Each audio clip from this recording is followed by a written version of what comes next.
जब मनुष्य को अपने जीवन में परमात्मा की प्राप्ति नहीं होती तो वो एक सच्चे गुरु की तलाश करता है जो उसे उस परमात्मा से मिला सके।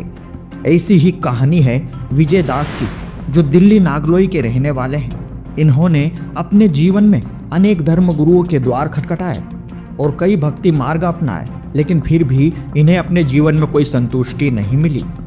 आज विजय जी का कहना है कि जब से मैंने संत रामपाल जी महाराज जी से नाम दीक्षा ली है, तब से मैं पूर्ण रूप से सुखी हूँ और मुझे पूर्ण परमात्मा की प्राप्ति भी हो गई है। आइए जानते हैं कि आखिर विजय जी ऐसा क्यों कह रहे हैं। सुनते हैं विजय जी की कहानी उन्हीं की जुबानी। सर क्या नाम है आपका? विजय दास है सर नाम अपना। विजय दास जी, आप कहाँ से हैं? जी दिल्ली नागलोई प्रेमनगर थर अगरनगर कॉलोनी पड़ती है जी, पीछे बिहार के रहने वाले हैं। सर संत रामपाल जी महाराज से कब जुड़े आप? संत रामपाल जी महाराज जी से सन 2013 दिसंबर को जुड़े थे जी। सर संत रामपाल जी महाराज से जुड़ने से पहले आप क्या भक्ति साधनाएं करते थे?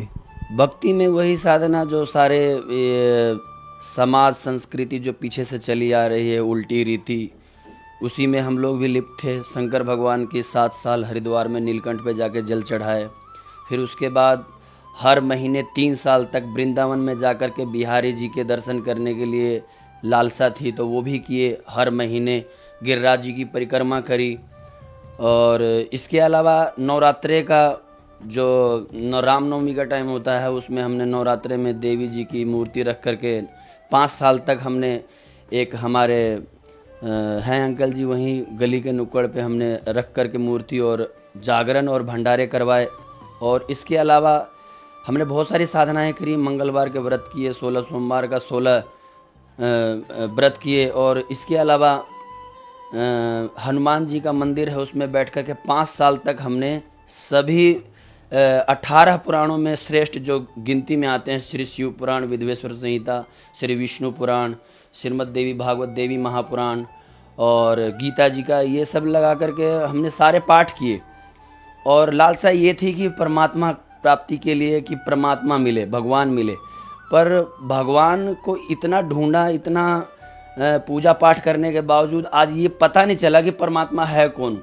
कभी कोई शंकर भगवान को पूजा करने के लिए बताता कि वो श्रेष्ठ है, कभी कोई श्री कृष्ण जी के बारे में बताया कि वो श्रेष्ठ हैं, कभी कोई कहे कि माता श्रेष्ठ है। तो इसी उलझन में सब उलझ पुलझ करके रह गए कि समझ नहीं पाया कि परमात्मा है कौन, उसका नाम क्या है, वो रहता कहाँ है।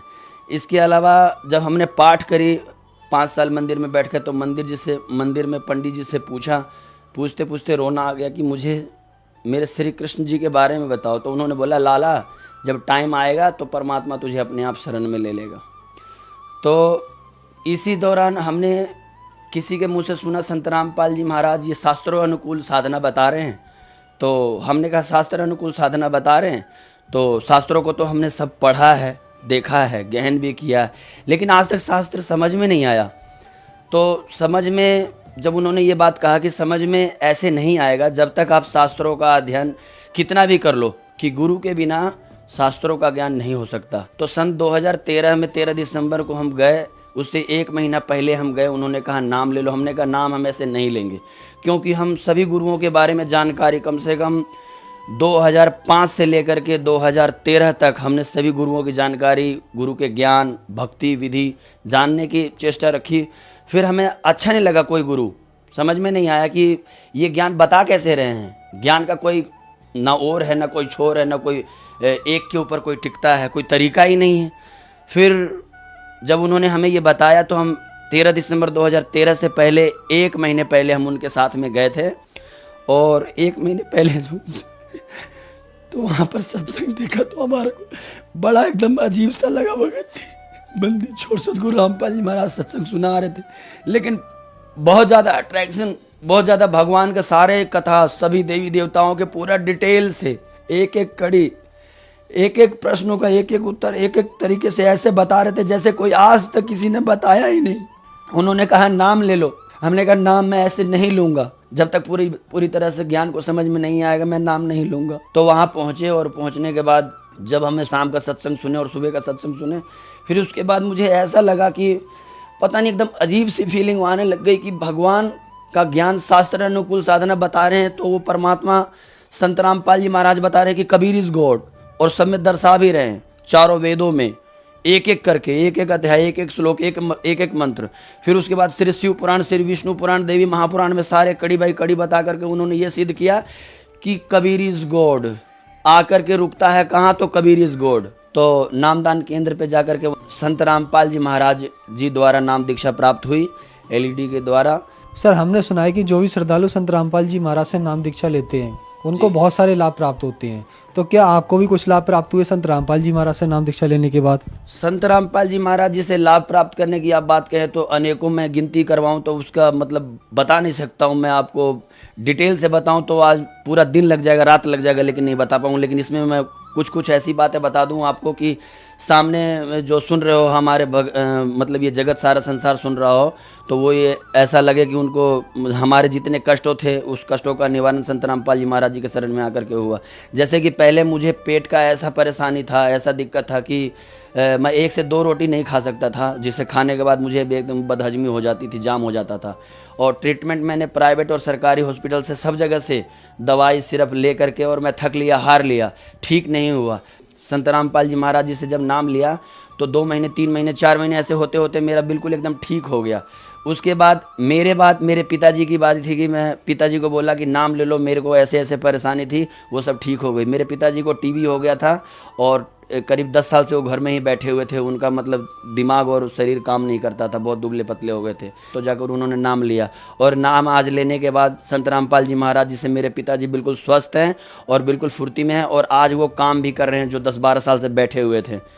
तो ये दूसरा लाभ हुआ। और तीसरा लाभ ये हुआ कि मेरे जीवन में जो ग्रस्तमय जीवन जो हमारे ससुराल वाले बहुत परेशान कर रखे थे, तो हमने संत रामपाल जी महाराज जी से प्रार्थना किया था, तो उन्होंने कहा था कि परमात्मा दया करेंगे, वो अपने आप आ जाएगी। तो वो भी हमारा ग्रस्तमय जीवन भी बहुत ज़्यादा टूटा हुआ था, घर वो जुड़ गया। और फिर हमारे घर में एक हमारी पत्नी को इच्छा थी कि लड़की हो, तो मैंने कहा ऐसे नहीं, चाहे किसी भी देवी देवता की पूजा कर लो, तुम्हारी कोई सुनवाई नहीं हो सकती है। बस ये है कि नियमानुसार भक्ति, आप संत रामपाल जी महाराज जी के शरण में जाकर के नाम लो और फिर भक्ति करो, तो परमात्मा दया करेंगे, तो हो सकता है। तो फिर उन्होंने भी नाम लिया। हमारी पत्नी ने नाम लेने के बाद 1 साल के अंदर अंदर फिर परमात्मा की दया हुई संत रामपाल जी महाराज जी की, तो एक लड़की हुई, जो कि उसका रिपोर्ट बिल्कुल ख़राब था, उसको बिल्कुल डैमेज था, उस बोले थे कि नहीं बचेगी ये लड़की। उसका 3रा ऑपरेशन था, लेकिन परमात्मा की दया से, संत रामपाल जी महाराज जी की दया से कोई दिक्कत नहीं हुआ। उसको ब्लड की कमी बताई थी, वो भी पूरा हो गया। शुगर बताया था ऑपरेशन नहीं होगा, वो भी शुगर भी एकदम छू हो गया। फिर उसके बाद फेफड़ा बोला था कि उस बच्चे का नहीं बना है, 6-6.5 महीने की, 7 महीने की पूरी नहीं हुई थी, तो बोला कि ये फेफड़ा नहीं हुआ है पूरी तरह से विकसित, ये बच्ची नहीं बचेगी। उसने मुझसे लिखवा लिया था हॉस्पिटल वालों ने कि तुम्हारा बच्चा नहीं बचेगा। मैंने कहा मेरे परमात्मा दया करेंगे। फिर परमात्मा की दया ऐसी हुई कि हॉस्पिटल में उसी दिन संत रामपाल जी महाराज सफ़ेद कपड़े में, भक्तमती को मेरे विश्वास नहीं था, लेकिन उसको जब ये लगा तो मैंने कहा गुरुजी का नाम लियो, गुरुजी का ध्यान करियो। संत रामपाल जी महाराज जी का जब उन्होंने नाम अपने लिया होगा अंदर अंदर, तो सर पे हाथ रख करके और संत रामपाल जी महाराज खड़े हो गए और उसकी डिलीवरी हुई। तो बच्चे को कुछ भी नहीं, बिल्कुल स्वस्थ हुई। और 2 ऑपरेशन उन्होंने पहले किया था, जिसमें वो दोनों स्त्री का डेथ हो गया था ऑपरेशन थिएटर में। और मेरी पत्नी का इतना रिपोर्ट सारा खराब होने के बावजूद भी उसको कुछ भी नहीं हुआ, और वो बिल्कुल ठीक ठाक लड़की हुई। वो 12 से 15 दिन वो ICU रूम होता है, उसमें बच्ची को रखा उन्होंने। फिर उसके बाद हमारे को छुट्टी दे दी, और बिल्कुल वो ठीक है। वो लड़की इतनी अच्छी है कि अभी उसको सब देख के अट्रैक्ट होते हैं। फिर दूसरी मई के महीने में गुरुजी उसको देखने के लिए दिन में आ गए, तो फिर उसको दूसरी बार ऐसा विश्वास हुआ कि संत रामपाल जी महाराज भगवान हैं, और फिर वो अपने मतलब कि अपने आप को विश्वास कर और गुरुजी को मानने लगी। वो गुरुजी को विश्वास नहीं करते थे, और गुरुजी के शरण में, संत रामपाल जी महाराज जी के शरण में आने के बाद हमारा ग्रस्त में जीवन टूटा हुआ था, वो ठीक हो गया सर जी। और फिर उसके बाद जी को भी डॉक्टरी रिपोर्ट में वो बोल दिया था कि नहीं बचेगी। गुरुजी से नाम दिलवाने के बाद उसको एडमिट करवाया था, तब जाकर के डॉक्टर ने बोला था नाक में भी और मुंह में भी वेंटिलेटर पाइप डलेगा, जो सांस नहीं है उस सांस में उसको पूर्ति करेगा। पर डॉक्टरों का जवाब भी गुरुजी की दया ऐसी हुई संत रामपाल जी महाराज जी कि मैं अपनी माँ को सबसे ज्यादा मानता था। मेरे भगवान संत रामपाल जी महाराज ने मेरी माँ का भी जीवन दान दिया। भगवान ने हमारे ऊपर ऐसी दया करी कि मैं बहुत सुखी हूँ, कोई नशा नहीं करता हूँ, सारी बुराइयों को परमात्मा की दया से संत रामपाल जी महाराज जी के त्याग से त्याग चुका हूँ और मैं बिल्कुल खुश हूँ और सुखी हूँ। और मेरा एक ये लेफ्ट पैर और ये लेफ्ट हाथ में हाथ कांपने लग जाते थे, कभी कभी ऐसे होता था सर जी कि मेरा हाथ कांपने लग जाता था। ये मैं बताना भूल गया था, ये मेरे लेफ्ट हैंड और ये पैर के नीचे ये ऐसे जलन होता था जैसे कि आग जलती हो, और मतलब जैसे कीड़े काटते हो वैसे एकदम जलन होता था लेफ्ट पैर के अंदर में, ये जांघों के पास में। तो परमात्मा की दया से तो उसी टाइम में ठीक हो गया था। सर आप ये बताइए, पहले आप सभी देवी देवताओं के पास गए, आपने कुछ गुरु भी बनाए, वहाँ से आपको कोई लाभ नहीं हुआ, फिर आप संत रामपाल जी महाराज की शरण में आए और वही लाभ आपको हो गए। तो सर संत रामपाल जी महाराज ऐसी क्या भक्ति साधना या दवाई देते हैं जिससे आप लोग सभी जगह घूम लेते हैं, आप नहीं ठीक हो पाते, लेकिन संत रामपाल जी महाराज की शरण में आने के बाद आप ठीक हो जाते हैं, क्या कारण है? कारण ये है सर जी कि कोई भी गुरु और कोई भी देवी देवताओं की पूजा जो नियमानुसार नहीं करते हैं और शास्त्र अनुकूल साधना जो लोग नहीं करते हैं, कारण यही है कि किसी भी विधि से आप पूजा पाठ कर लो, हमने इतने मतलब करे लेकिन उसका हमें कोई लाभ नहीं हुआ। पर लाभ वो जब हुआ जब हमें संत रामपाल जी महाराज जी से दया हुई, कृपा हुई, नामदान मिला, तब उसके बाद में वो गुरु बनाने की जो प्रक्रिया है, गुरु बिन गाहु न पाया ज्ञान, जो थोथा बुझ छड़े मूड किसाना, गुरु बिन वेद पढ़े जो प्राणी, समझे न सार रहे अज्ञानी।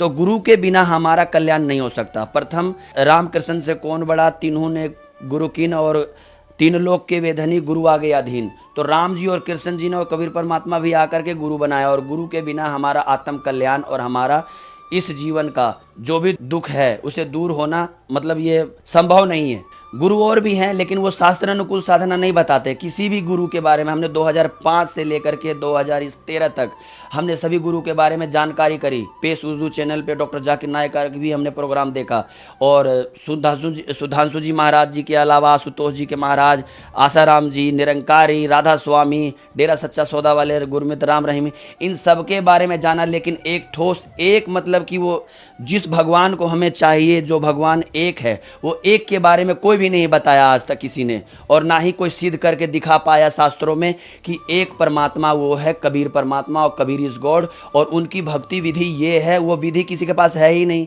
वो भक्ति विधि जो है वो संत रामपाल जी महाराज जी के अलावा और कोई बता ही नहीं सकता, क्योंकि संत रामपाल जी महाराज ने जो शास्त्र अनुकूल साधना बताई, नियमानुसार वो सिद्ध करके बताए, उससे हमें लाभ हुआ। सर संत रामपाल जी महाराज से नाम दीक्षा लेने के बाद आपको बहुत सारे लाभ प्राप्त हुए, तो जो श्रद्धालु आज आपको देख रहे हैं वो भी किसी ना किसी तरीके से परेशान है, उनके लिए आप क्या कहना चाहेंगे?